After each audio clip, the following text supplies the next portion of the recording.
Welcome, Phil, to the podcast. Looking forward to chatting with you, learning about your great experiences and the career you had for so many years in the media industry. Well, first off, even though I know a bit of your background, perhaps you can just orient our listeners to your bit of your background and how you ended up with a PhD in theology and what you're doing in the media industry. I'll try to keep that simple and short so I don't bore anybody. I grew up in Charlotte, North Carolina. I was a preacher's kid. My dad had pastored a church. And so I grew up working behind the scenes at a church my whole life. I filled up millions of communion cups. I mowed the grass at the cemetery. Our people thought we had beautiful chimes in our steeple, but it was me crawling up a ladder to play a 33 RPM through loudspeakers every day at 6 o'clock.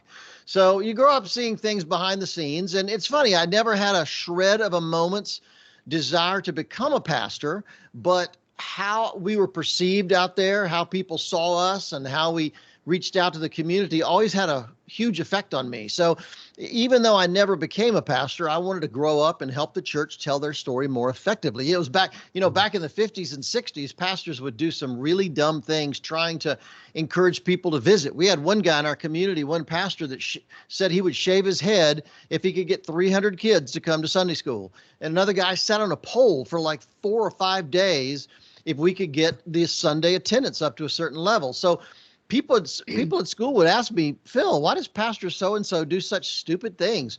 And I realized that even though they had great intentions, that perception was not very good. And people looked at us like we were crazy. So from an early age, I really wanted to do something that would help tell the church's story. And so, Phil, it sounds like you're talking about the good old days. Yeah. Well, it was an interesting time. We've sure changed since then. That's for sure. That's for sure. Well, just that bit of your background is so fascinating because I think already that ties in with what you're doing today in terms of if we look at the church not in a sacrilegious way, but as in a sense we have a product. I mean, we don't want to reduce faith to a product, but let's say we have a message. We want to get the message out effectively. So what did you maybe learn from, even being a kid, observing those experiences, then reflecting back and going, well, that was interesting. It fits into maybe some of the things I'm advising clients about these days. Yeah, that's a great question. And I think I was just really, really sensitive to the way our community viewed the church, the newspaper in our local town, viewed the church, always seeing how the culture was changing, but the church wasn't moving in step with that. And it's not that we change, God's word never changes. Our principles never change. However, everything else in the world does. People change, culture changes, trends change.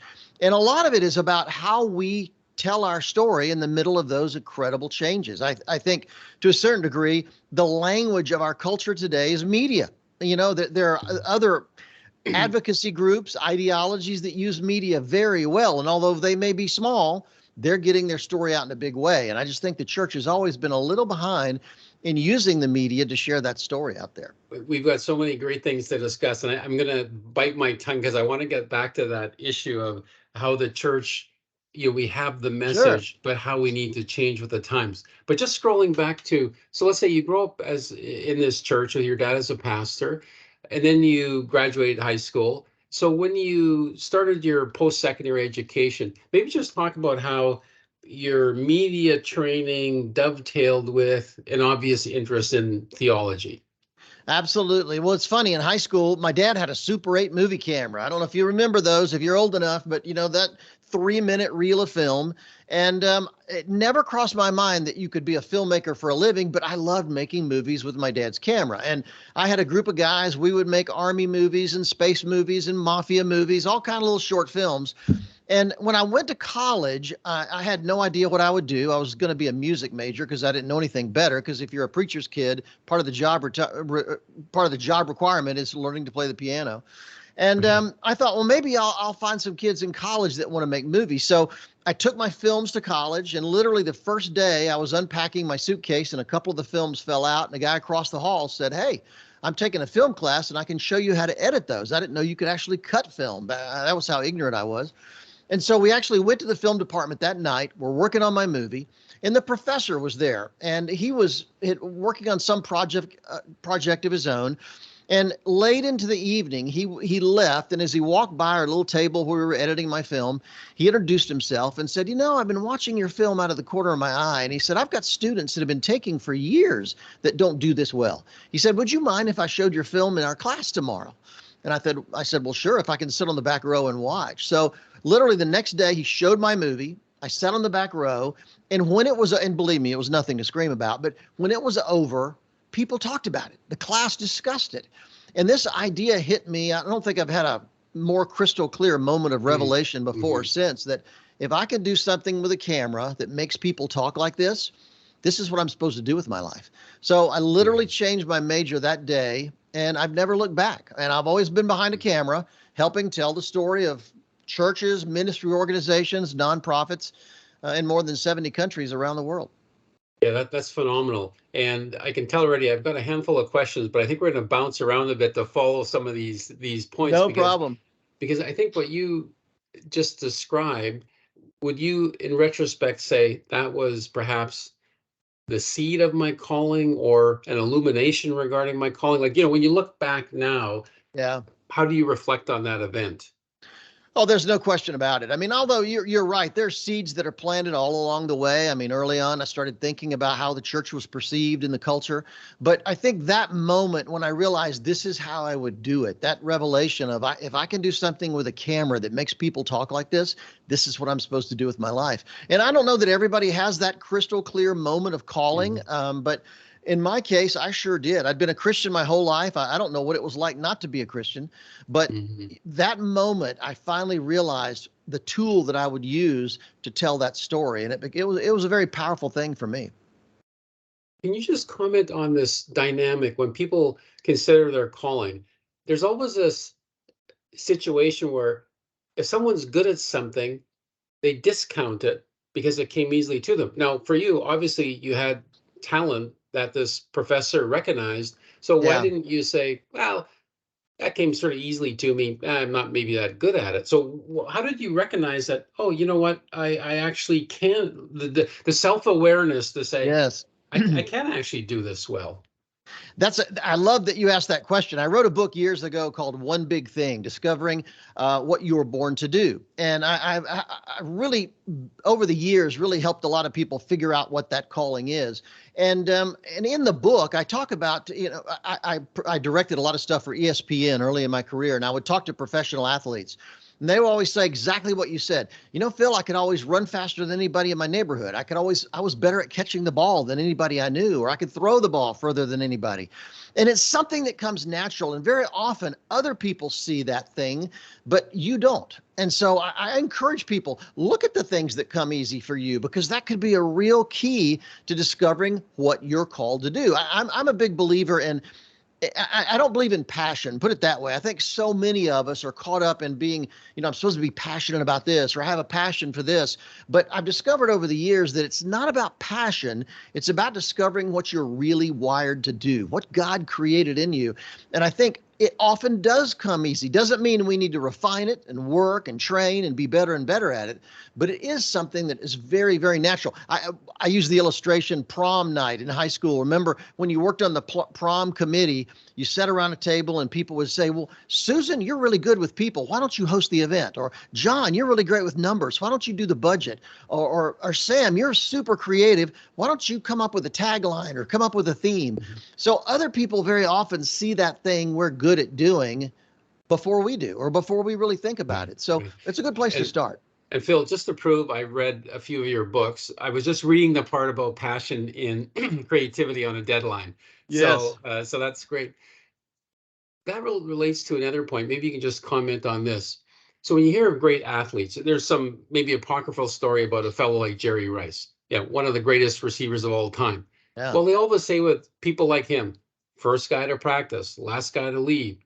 We're the hardest worker, maybe the hardest working receiver in the league.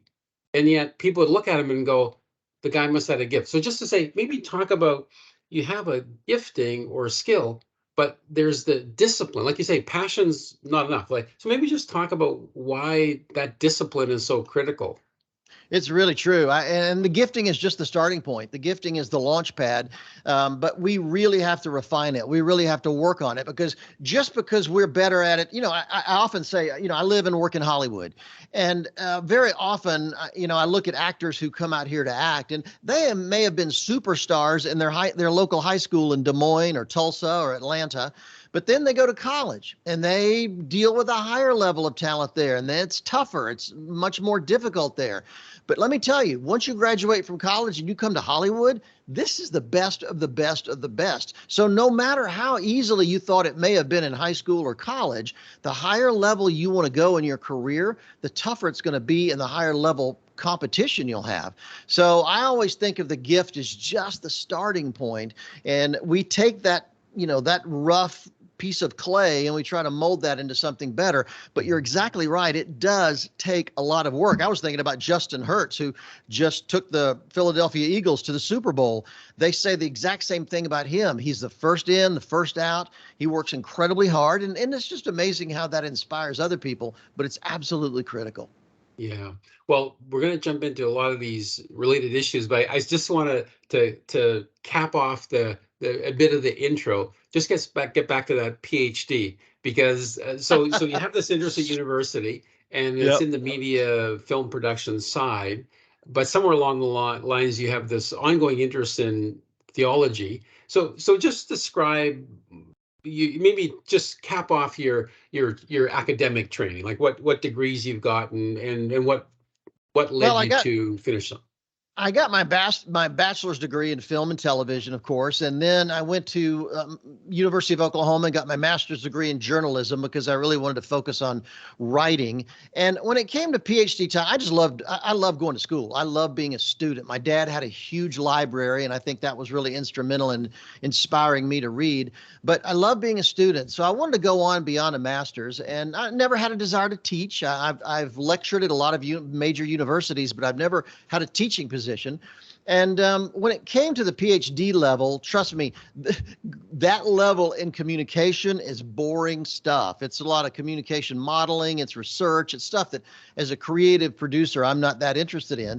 But most of our clients and most of our projects revolve around Christian issues. They involve around churches and ministry organizations and nonprofits. And I've always wanted to speak that language. I've always been fascinated by theology. And so I had to play some catch up because I didn't do my master's in theology. But I decided to get a PhD in theology. And I wanted to mix the two. So I wrote my doctoral dissertation on the movie The Shawshank Redemption, which kind of freaked out some of my theology professors. But I wanted to kind of mix the two because my life has been the story of bringing in communication skills into the world of the church and theology. And I wanted to express that well. So I've always been fascinated with theology, and I decided to go for it.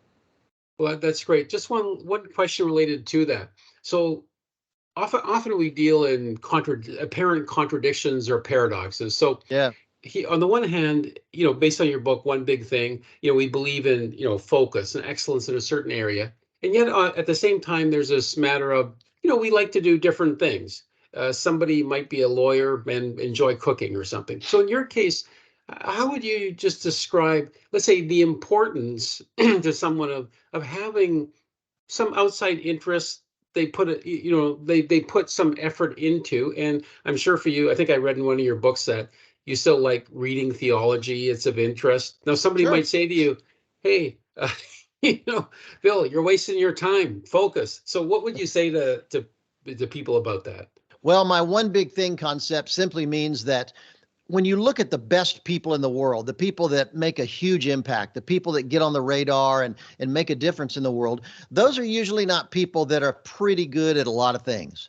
They're people who are extraordinary at one big thing. However, that doesn't mean you focus on that one big thing for your whole life. And I think you also take in stuff from a lot of different perspectives. So I'm a filmmaker. I love theology. However, I'm reading history. I'm reading philosophy. I love sports. There's all kind of things like that that make me better at doing that. So the one big thing idea is more, what do you want to be known for? What do you want to get on the radar for? And I think that's a critical thing for people to figure out, because as I said, if you're just trying a lot of different things out there, you're never going to get really noticed. To make an impact, you need to be extraordinary at one big thing. However, what you take in, the input is so important, and that needs to come from a wide variety of sources. I've got a stack of books on next to my reading chair in my office that cover probably 30 different areas, but I'm always going into that. But I'm trying to figure out, okay, how do I synthesize that to be a better filmmaker, better media expert, to get that message out there in a better way? Yeah, that's a great explanation, and we'll get to some questions related to creativity, but I think that's a great tie-in. So now we've got a bit of context as to your background, but we have you on the East Coast. So maybe describe how you ended up in Hollywood, what led you there, and how it's a little bit different than where you came from. Oh yeah. Well, I always knew that I was called to the media business, to the media industry in Hollywood. But I'm a rational. I can rationalize with the best of them. So we were in Tulsa at the time. I was 36 years old, and I had put it off, and put it off. We had good schools for our kids. We had a great church we were involved in. We had our friends in the Midwest. And I just thought, maybe I could commute. Maybe we could work this whole thing out. And actually, I got fired from my job. And I think very often we push the Lord just too far, and he fires us. I believe with all my heart that it was God that fired me, because I needed to get with the program. And so I realized, okay, this is the time to act. And that was when we moved. I was 36. I had two small girls. My wife and I had two children.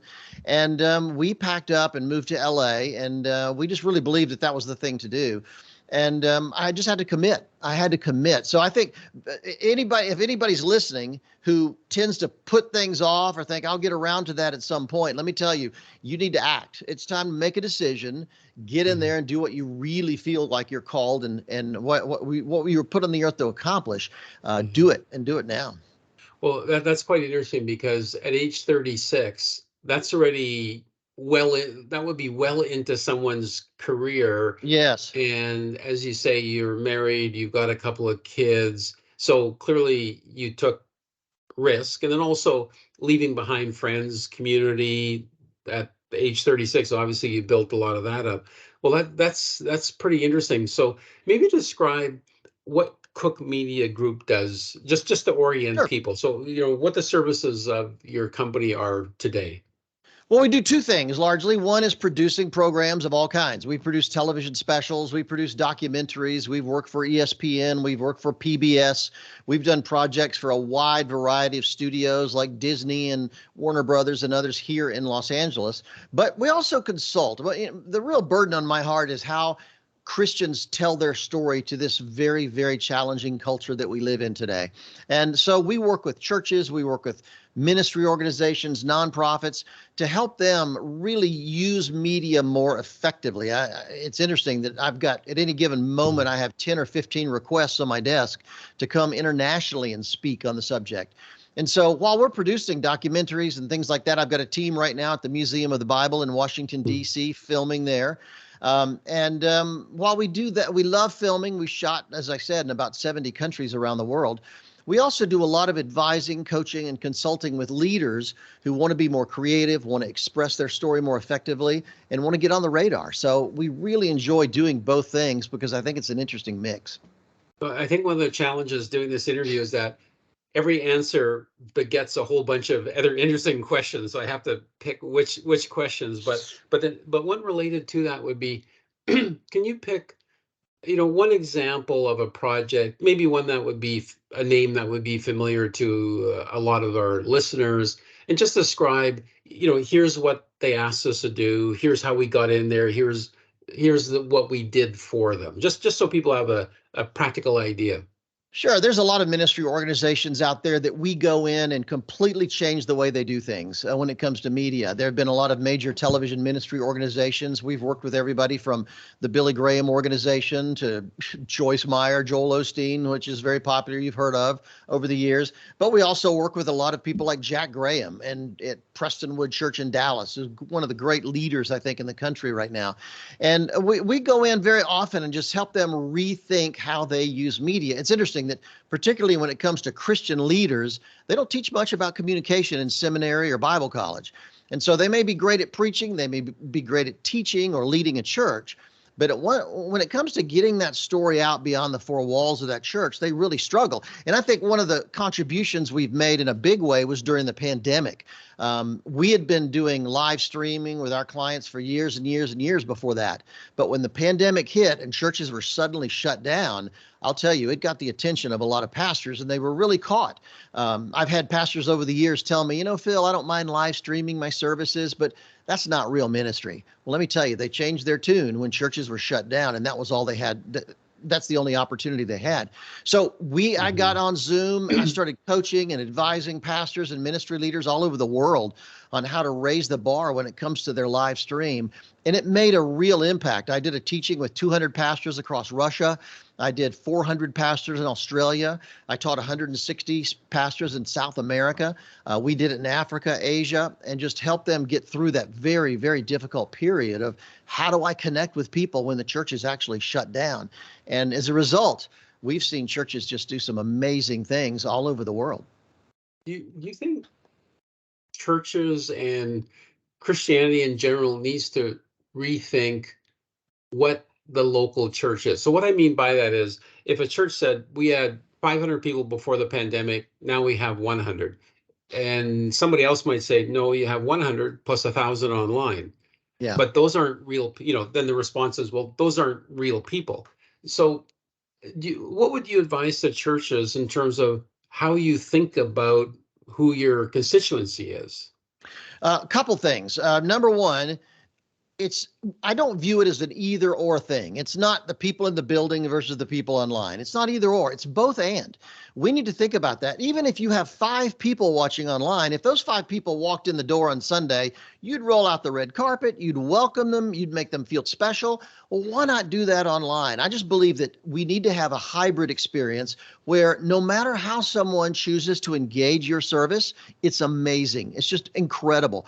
And so that's what we encourage churches to do. Think both and. How can we make both experiences amazing? Now, to answer the other part of your question, a lot of pastors are rethinking Sunday in other ways as well. For instance, the pandemic happened and a lot of pastors went home and did the live stream from their home office or a tall table like I'm sitting at right now on a stool. Others did it from the church. Others did it from other places. And it made pastors really think, you know what, we've done church the same way for 200 years. Maybe we need to be mixing this up. And so I'm hearing some fascinating ideas. For instance, there's a church in Alabama that they're still live streaming 3 Sundays a month. And on the 4th Sunday, they have their live event, but they're doing a big worship concert event on Friday night. They're going into the street to minister to homeless people on Saturday. And then Sunday, they have a huge service at their church, but they're only doing that 1 weekend a month. Other churches are doing it a couple times a month. Other people are doing different things. I know a lot of pastors are following the Catholic daily mass tradition, which is have a smaller service every single morning. And some are doing it on Facebook. I know one pastor in Florida who has 400 people that meet with him every morning at 7 o'clock on Facebook in a small Facebook group. And he ministers to those people. And it's just a short 40-minute service. But then probably 4,000 or 5,000 people watch it played back during the day. So it is interesting for me to see that pastors are thinking of how we approach this Sunday experience in a different way. Having been through the pandemic, having done the live stream, maybe we should change things up a bit. Well, do you find this in your role? Are you trying to separate between, let's say, theological issues and cultural issues? So what I mean by that is this notion of, well, we've always done it this way. Maybe that's been a tradition, but would you say, well, no, that's actually not related to the gospel. That's actually a cultural approach you've adopted. So when you're trying to implement some changes, like, how would you describe that issue and how you deal with it? Very often, you're exactly right. It's not as theological as it is practical or just being effective. How do we want to reach the most people? So I don't think, and that's one thing about having a PhD in theology. It helps keep me on track to make sure I'm not getting off into something weird, because I think that's really important to me. But at the same time, I do want to question how we do things. And so it's fascinating, the conversations I've had with pastors around the country on this very, very issue, because one of the issues that I think is so important is that People hate to change. As you know, you're a leader of leaders. You train leaders for a living.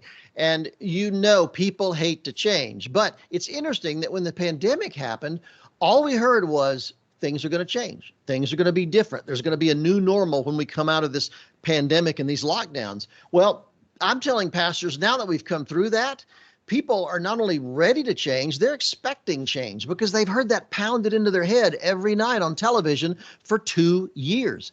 And so we have a short window. I think it may be about over now, but I do think we have a short window where if we ever wanted to make changes in our business, in our church, whatever, this is the moment to do it because I think people are probably more accepting of change, more ready to change than at any time in my lifetime. And I think probably we'll go back to the old way pretty shortly. So I'm encouraging leaders, whether you're in business or whether you're in ministry, this is the time right now to start making dramatic changes and it could be your order of service, it could be your product line, it could be how you do things or changing your team, any number of things. This would be the time to do it.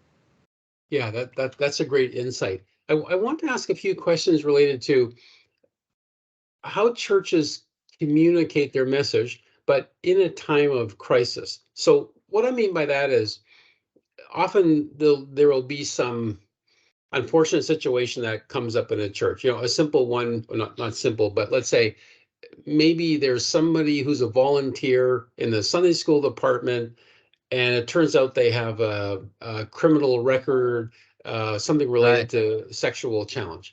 And there's maybe 150 volunteers, but this has happened, and all of a sudden the media shows up, which justifiable, so we're not, of course, that's perfectly justifiable. Things need to be Yep. looked into. But then all of a sudden the pastor or the church is in a situation where they now have to communicate something that will likely end up on the evening newscast. So how do you go in and advise with churches that, hey, this is how you deal with this issue?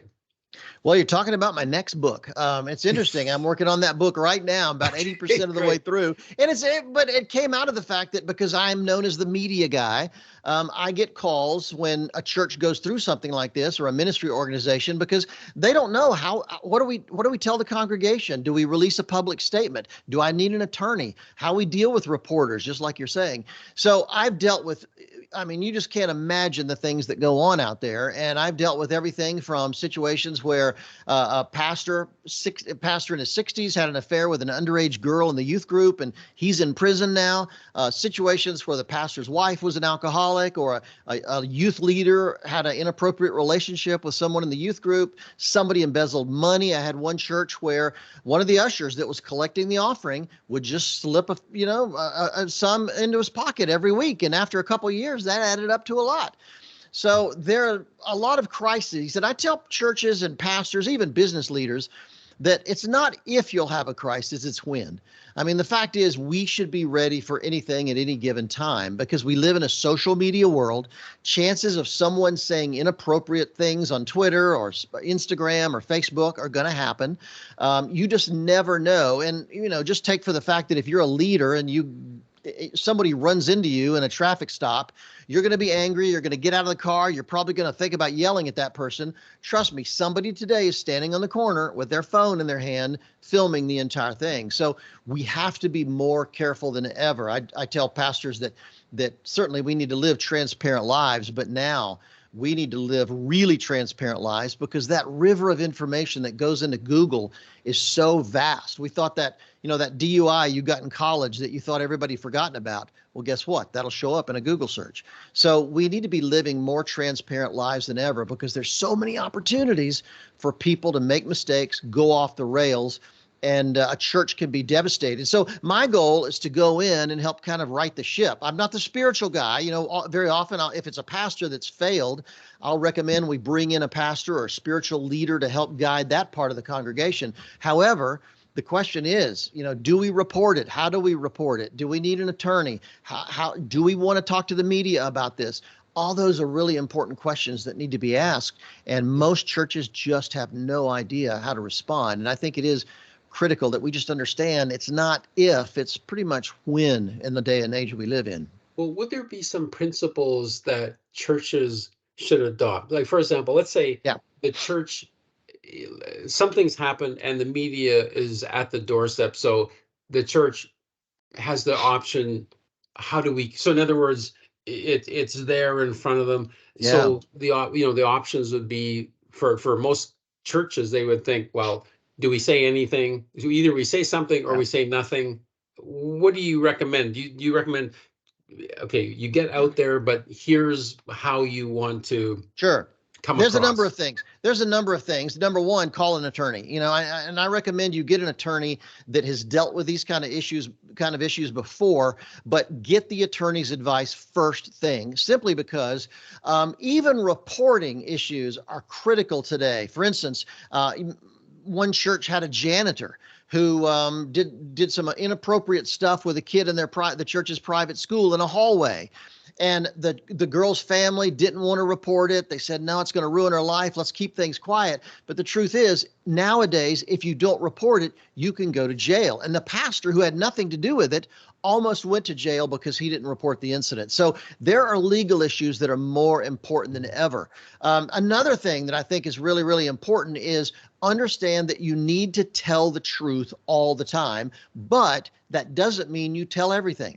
So if a reporter calls you, or if someone from the outside of the general public calls you about the situation, always be honest, because that will come back to bite you. Even if you're trying to be noble and protect someone, always be honest. However, that doesn't mean you have to blurt out everything. It doesn't mean you have to give out details, but always be honest in what you do share. That's a critically important thing.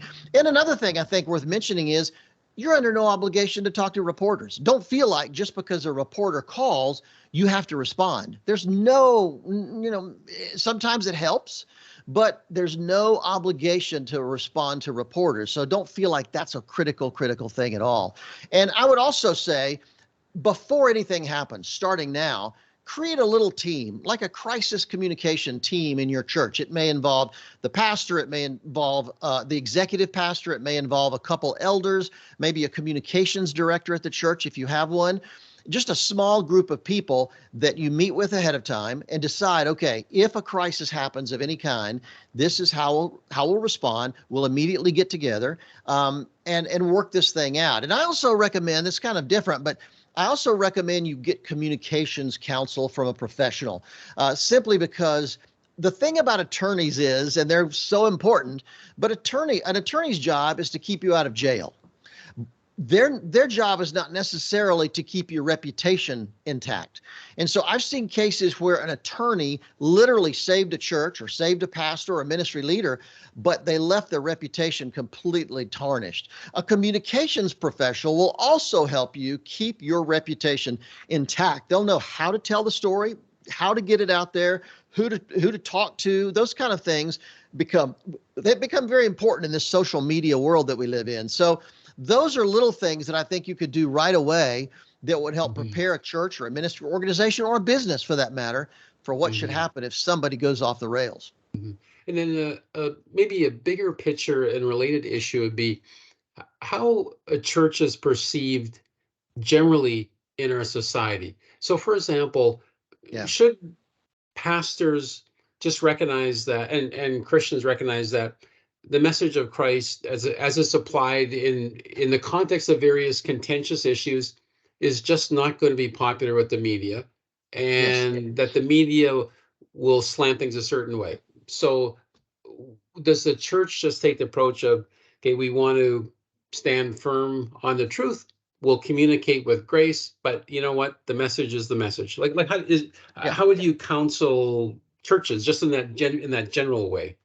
Yeah, I think it's important to note that reporters aren't necessarily out to get you, but I think you're right that their view of Christianity is not very good. In fact, I think most reporters are like most people, like attorneys or people in Hollywood. They didn't grow up in the church. They're not familiar with the church. I actually saw on social media yesterday that one guy said he talked to a mainstream reporter, a major news reporter, who said, "Look, our philosophy is if evangelical Christianity is involved, they lose. We're not going to treat them very fairly."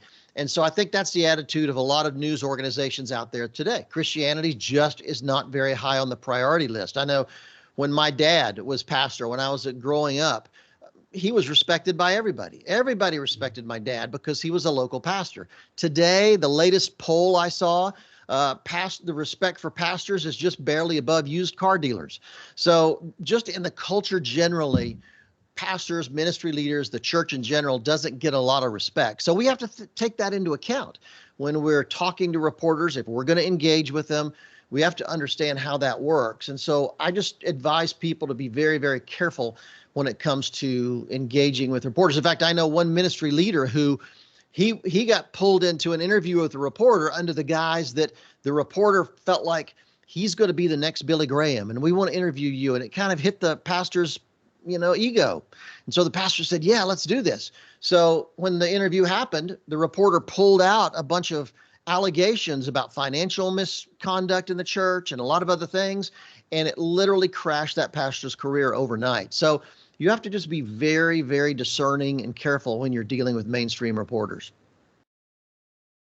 Yeah, that ties into an interesting issue in our society, and you alluded to it with your dad, that we almost have to assume that the mainstream doesn't know that much about churches, even Yeah. what pastors do, how churches function. And so if someone from the church is engaging with the media, and I think we have to assume that at some point in the life of a church, let's say if it's having an impact in the community, almost certainly the name of the church will come up somewhere, somehow on social media.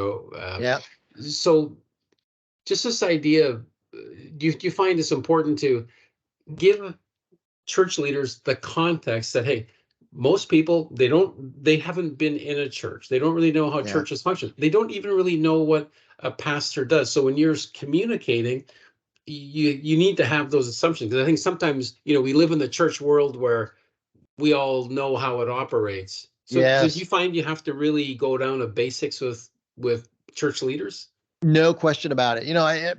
Because I live and work in Hollywood, it's interesting that the number of producers and celebrities and studio heads don't have a clue about Christianity. They have absolutely no clue. And as a result, a lot of Christian colleges are raising up film departments. Oral Roberts University in Tulsa, Biola University in LA, Regent University in Virginia Beach, Liberty, other Christian colleges are raising up a generation of filmmakers and writers and artists to come to Hollywood and try to make an impact from the inside. I think the next thing Christian colleges should focus on is journalism departments. Boy, if we had a generation of young journalists that were Christians coming up, that could make such an incredibly important difference in the way Christianity is covered in the news media. So I just think that we're not represented very well. And so you're exactly right. They just don't know much about it. So we have to think about that when we engage with them. Mm-hmm.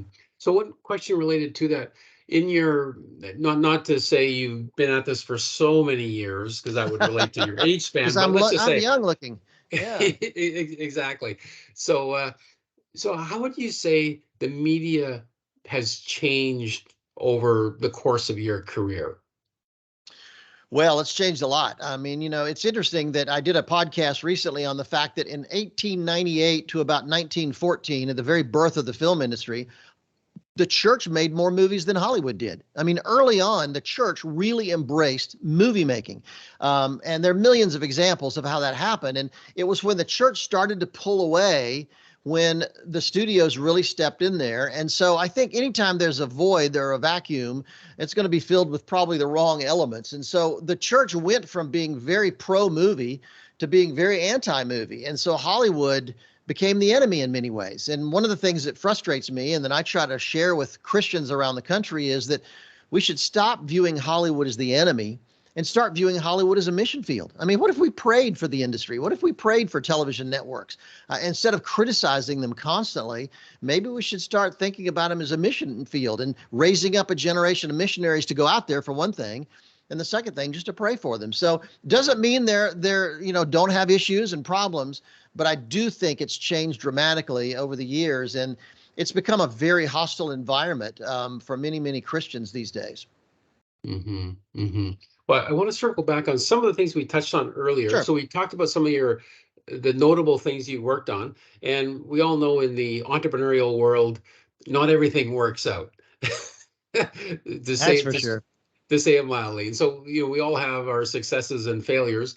So it's always instructive just to ask a question along the lines of, so what would be one of the failures you've had, and if you can share the name, just just Sure. the story of what happened, and then what you learned from that. Oh, what's funny is there's failures, and then there's what appear to be failures that turned out to be victories. We did a project maybe 25 years ago with the Billy Graham organization. Billy was at his peak. He was producing primetime TV specials, and they came to us and said, at one point, they said, we'd like to do a television special that somebody who in a million years would never watch a Billy Graham show would actually watch. And so we took them at their word, and we kind of did a MTV meets Billy Graham, kind of a hybrid 1 hour television special that was dramatically different from anything they'd ever done. And so we were excited about it. We thought it had a lot of potential, and we took it to the ministry, and we played it for the guys that had to sign off on it. And they said, no, this is terrible. In fact, they said the number 2 guy at the Graham organization at the time said, as long as I'm alive, this will never be broadcast. This is not what we're about. And that was back in the days when you viewed things on VHS, when we had a little screening copy. And so the guy, the executive at the ministry that hated it, left it on his coffee table. And one of his guys told me that later that night, his wife walked in, not knowing what it was, put it in the VHS machine and watched it. And they said with tears in her eyes, she told her husband, look, I don't know what this is, but people need to see this. And so they reluctantly aired it, although they put a warning on the front end that you're not good, you may not be comfortable with this, which kind of killed the thing. But they aired it, and it ended up being the most successful program they'd ever done in their history. Generated the Los Angeles Times newspaper reported that it generated 1 million phone calls for salvation. And it was a film that they hated. I learned later Billy liked it, but they hated it. And so we were just convinced that we'd had a big failure, but turned out people really, really loved it. So you'll have those occasionally. And I have to say, and I don't say this from an ego perspective, we don't have many failures because we test them early on. God has seen fit to surround me with a team of creative people that are not afraid to call me an idiot when I'm an idiot. And we kick around ideas a lot. And we also spend a lot of time working on the audience. I think a lot of people, business leaders in particular, and Christian leaders too, don't think enough about the audience who's actually going to be seeing what they're producing or using what they're making. And so very often I start backwards. I start with the audience first and work back from there. Well, that's a great tie-in to the entrepreneurial process and to how business leaders would think. So this, most people would say successful entrepreneurs will think in terms of, solving a problem for a consumer and then work backwards from there. If you're a pure inventor, you're just coming up with something that has no practical application. So, so for you, when you look at your creative process, like just to map it out for people, here's a couple of steps that I'm sure are routine for you now, but maybe just to map out for people, here's how I go through my process. Well, you're exactly right. I view creativity as problem solving. It's just solving a problem is all it is. And what's interesting is that so many people listening to this will probably think, what he's saying makes sense, but I wasn't born creative. I'm just not a creative person. Well, there's no evidence, just as a word of encouragement, there's no evidence that some of us are born creative and others aren't. Everybody is born creative. I mean, put a bunch of toddlers in a room together and they're all wildly creative. But at the same time, some research indicates we start losing creativity about age 6, which makes me think, what is it about our school system that when we start first grade at about age 6, we start losing our creativity? So that's something somebody needs to look at sometime. But everybody has the potential to be more creative. So let me start with that. The second thing I'm a big believer in is, deadlines are really important. So many of us, you mentioned my book earlier, Creativity on a Deadline. I just think that very often we have such fear of deadlines, we crumble. But the truth is, deadlines are when you talk to people in Hollywood at a high level, when you talk to people at Madison Avenue advertisers on a high level, the most creative brains in the world generally love deadlines because it gives them a map and it helps them understand, okay, if I have to deliver by Tuesday, here's the way I'm going to make that happen. So deadlines are really, really critical. And I think going back to the audience thing, research is so very, very important. I'll never forget, I was asked early in my career, Phillips Petroleum, the big oil company, asked me to do a documentary on a refinery in Houston, Texas that they owned that had a horrible explosion. It killed, if I recall, 26 people. It was a massive, massive explosion in this refinery, and it destroyed the whole thing. And they wanted to rebuild it to incredible standards, and they asked me to document that in a film. And so I just was kicking around ideas. I couldn't come up with a solution. And I finally called him and said, look, let me go to Houston and look at the damage. And it was literally a week or so after this had happened. And I flew to Houston, and literally I walked around for about an hour among the rubble. And within that hour, I had an idea hit me that was the one we used. And I ran back to our hotel room. I started writing immediately. So very often, engaging with an audience you're going to reach, going on site. I tell business leaders all the time, stop having meetings in the conference room and start having meetings where the problem is. You know, if you're a pastor and the problem is in the nursery program, go have the meeting in the nursery program. If the problem's in the parking lot, have the meeting in the parking lot. Sometimes being there really energizes us and gives us some brilliant new ideas. So those are some little things that I think are really, really important for kickstarting your creative life. Well, I like how what you mentioned ties back into this notion of discipline. So I think Yeah. what you've expressed is the combination of creativity, but discipline, the hard Yes. work. Yeah. Yeah. Yeah. So Somebody once said the art of being creative is the art of connecting the seat of your pants to the seat of a chair. You have to show up. You have to do the work. It's funny. An artist, Chuck Close, said, inspiration is for amateurs. The rest of us just show up and start working. So I think, we first of all, dispel the myth that you're waiting for inspiration.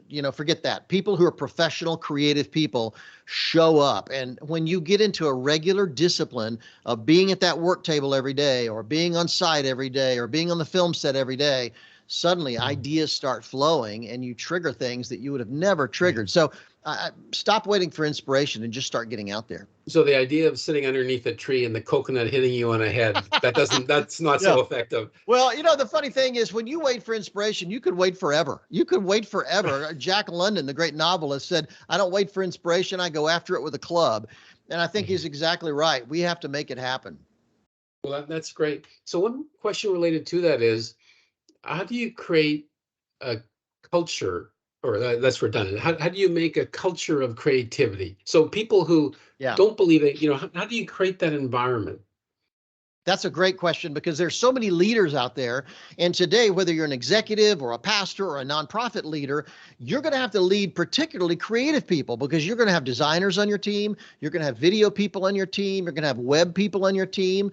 So we need to learn how to create a creative, inspiring environment. And I think a big part of it is, number one, keep excessive criticism at bay. Very often creative people feel like they're putting their heart out there. They're creating a new logo or a new design or a new report or a video.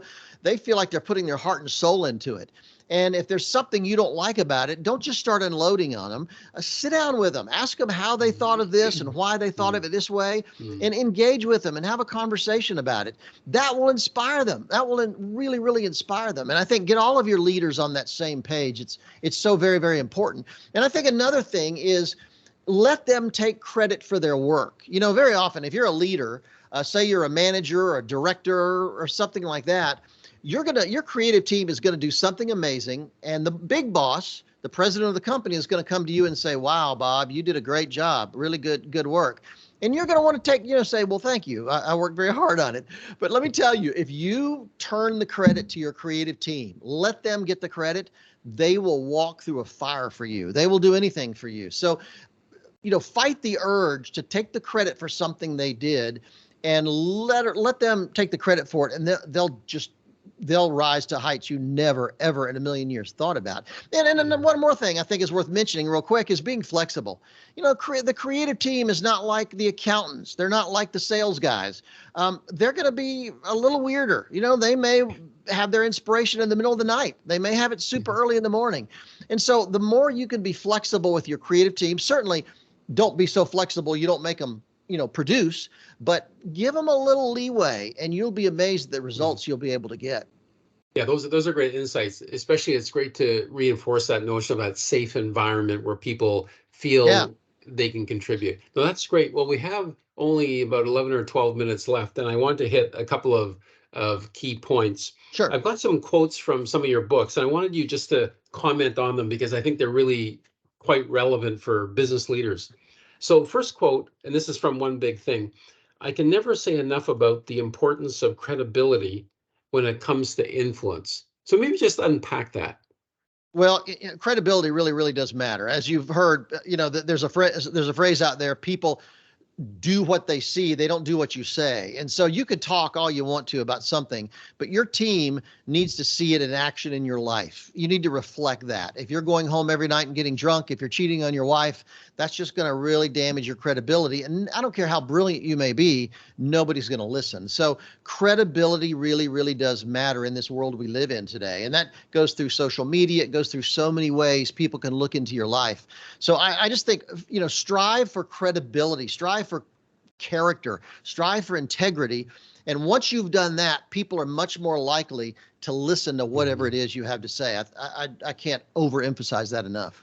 Yeah, and I think that's such a great tie-in with Daniel. Daniel in the Old Testament, of course, has such great influence because he was one of the most revered leaders in the country, and then was given more responsibility. So I think sometimes we want to have the Yeah. influence, but not having paid the price to get the credibility. And, So and it's why when pastors fall from grace, if they have a moral failure, that's why the damage is so great, because the world looks at us and thinks those are just hypocrites. Why do I want to be a Christian if that guy is pastor of a church and he's had a girlfriend on the side for 6 months? That kind of credibility can do that lack of credibility can do so much damage. So I just can't overemphasize how important it is that you are what you say you are. That's really critical. yeah. Okay, another quote: to influence today's culture, we need to have the experience, credentials, and relationships that only come by strategic living. So I love that combination of words, strategic living. So and Yeah. I can tell from all the things you've done that you're practicing that. So perhaps just explain what you mean by that concept. Strategic living to me is having a plan and a purpose. I don't know where I'm going to be in 5 years. I don't know what I'll end up doing 10 years from now. I don't worry about my goal as much as I worry about growth. It's not about goals, it's about growth. And so I want to be intentionally learning. I want to be intentionally reading. I want to be intentionally developing relationships. I just want to be more strategic in everything we do. Very often people come to me frustrated about their career. They're frustrated because they're not where they want to be. And as I look at them closely, I just see that they're not being very strategic about their life in general. I have a friend that he reads, but he just reads random stuff. He'll pick up a magazine at the airport. He'll pick up something that somebody left on the coffee table. Let me tell you, I've got about 40 books next to my reading chair upstairs in my office that are very strategically selected that I'm going to read. And I'll read some history, I'll read some theology, I'll read some advertising, creativity stuff, I'll read some filmmaking stuff. I'm just very careful about what I select. So to me, strategic living is just all of the aspects that go into your career and your life, the relationships with people that you have, the decisions you make about your job. All of those things need to be really thought out. Doesn't mean you become a robot by any means. I love being wildly creative and spontaneous, but at the same time, be a little bit more strategic. Well, and I think that concept ties in with marketplace leadership in the sense that in our society, people understand certain credentials and then attribute commensurate influence to it. So, for example, if you're a Christian and you went to an Ivy League school, you're maybe a professional, you've led large companies. Now, we're all equal in God's sight, but the Sure. reality is, from the outside, people may not understand the pastor, but if they look at this business person and say, "Wow, this individual's a senior partner at this global consulting firm or Goldman Sachs or something, and the guy Yeah, went to the top schools in the country. He's led a big organization. Oh, that guy's a Christian." So maybe just yes, talk to that to encourage marketplace absolutely. leaders that credentials do matter. Well, it's funny. That's exactly the advice I give to young people coming to Hollywood. Very often, every year, I'll find some young filmmaker that's come to Hollywood with a passion to change the industry for God, change the industry for the kingdom of God. And so he'll meet with studio executives or he'll meet with producers and say, I've come to Hollywood to change the industry for the kingdom of God. Well, you know what? They laugh him right off the studio lot. I mean, they don't take him seriously at all. And within 6 months, they're going back to Iowa or wherever they came from. What I tell young people to do is don't lead with your faith, lead with your talent. Lead with your talent. If you're a brilliant writer, if you're a brilliant actor or a brilliant screenwriter or director, whatever, you come out here and blow them away with your gift and your talent, guess what? They'll listen to anything you have to say. And so I think that if you lead, if you're in business, whatever you choose to do in your life, be really good at what you do. Be amazing at what you do. And that will get people's attention. And that will open up the door for you to share your faith, for you to share your personal life, whatever it is, whatever message you want to share with people. That's what opens the door. So I can't overemphasize being really, really good at what you do. Trying to be the best there is will get people's attention, and they're more likely to invest in you, donate to you, open doors for jobs, whatever you're looking for. That's such a great point. And I think the way you phrased it, this relationship between influence, but first comes, it's almost as if you have to do the hard work, put in the time to get the credibility, then you have the influence. For a lot of people, everybody probably would prefer the influence without doing the work. But really what you're saying is, you know what? Put in the time, get the track record, build up your credentials, then it's as if you earn the right to speak. Absolutely. No question about it. It makes a big difference. Well, it's interesting. You touched on this in some of your comments. We've got just a couple of minutes left, but I think it's worth reinforcing. Well, the other quote I had here was, too many people are pretty good, and that doesn't get you on the radar. So maybe, because I think that is such a great point, maybe just expand on that. Well, it goes back to my earlier point of, you're never going to get noticed if you're pretty good at a lot of stuff. And most people would say they're pretty good at a lot of things. Very few people I meet. In fact, I've met people in their 70s who said, I've had a good life. I've worked my whole career, but I've never really understood what God put me on the earth to accomplish, what my one big thing is. And I just think if we focus more on being extraordinary at that one thing, that's going to open up doors. It'll change your perspective, and it'll really impact your perception that people have of you. And that perception is so critically important. And one study indicated that you probably are familiar with a Microsoft study that said when you meet someone for the first time, they'll decide what they think of you within the first 8 seconds. Now, think about it. You haven't had time to talk with them. You haven't had time to learn much about them. But we live in a hectic world. We've got emails to answer. I got text messages coming in. I'm going to make decisions about stuff I don't even know anything about. So your credentials very often are the thing that will say the most about you. So when you meet somebody, if they know you're an expert at this, or you're really amazing at this, or you're incredibly talented at this, that's going to get their attention and open up the door to spend more time with you. So of all the things you can do, perception, I just can't overemphasize, in a world where people see about 10,000 media messages every single day, we're the most distracted culture in the history of the world. I just can't overemphasize first impressions. And very often your expertise, your credentials, your talent, your title even, those kind of things really matter to get that initial conversation going or open that initial door. That's great. Well, we've got time for one last question, and it's a question I love asking anybody I interview, which is, what would be some of the lessons from your career in media and business that you would like to impart to Christian business leaders who will be listening to this, reading some of the material, to say, you know what, here's a handful of lessons I've learned over the course of my career that might be good just to, think about? Number one, you are the message. You are the message. I don't care if you're a business leader, if you sell plumbing supplies, or you're a pastor or a nonprofit leader, whatever you do, you are the message. In other words, people look at you and they determine your character. They determine your credibility. Do I want to listen to that person, that man or woman? Do I want to listen to them? Should I pay attention to what they have to say? That really matters. And so you are the message. People start by assessing you. They start by assessing your credibility. So start there. Like you said earlier, influence is not going to happen if people don't pay attention first. We've discovered that in this 8-second world, attention has become the currency of this culture. So your credentials matter, your expertise matters, your heart, your integrity matters. So you are the message. Always remember that.